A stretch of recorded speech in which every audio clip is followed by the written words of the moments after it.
સુરતના લીંબાદની શાક માર્કેટમાં નકલી નોટ વટાવવાનો ધંધો 3,84,000ની નકલી નોટ મળી વિસ્તારમાં રહેતા 3 બંગાળી ઝડપાયા. છૂટાના બહાને નકલી નોટ પધરાવતા લીંબાદના મદનપુરા શાક માર્કેટમાં નકલી નોટ વટાવવાની કોશિશ કરતા ઝડપાયેલા બંગાળી યુવકની પૂછપરછમાં ડુપ્લિકેટ નોટનું મોટું નેટવર્ક બહાર આવ્યું હતું.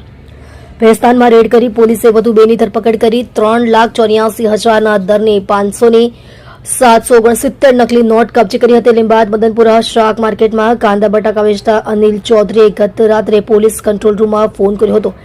તેની પાસે એક વ્યક્તિ 500ના છૂટા માંગવા આવ્યો હતો. આ નોટ નકલી હોવાની શંકા વ્યક્ત કરી હતી.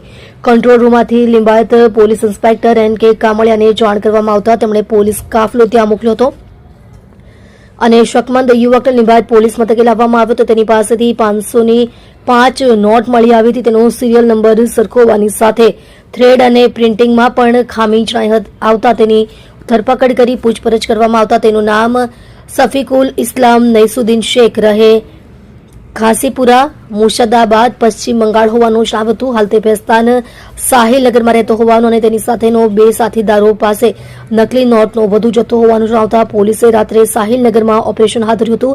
સાહિલનગરના એક મકાનમાંથી રાકીબ નાઝુમુદ્દીન શેખ અને તાજમહલ ઉર્ફે મિલન જયમત મંડલને ઝડપી લઈ વધુ 763 નકલી નોટ મળી આવી હતી. 5 લાખ રૂપિયાની નકલી નોટ તેઓ સુરતમાં વટાવવા બંગાળથી લાવ્યા હતા. તેમાંથી તેમણે 1,16,000ની નોટ વટાવી દીધાની પોલીસને શંકા છે.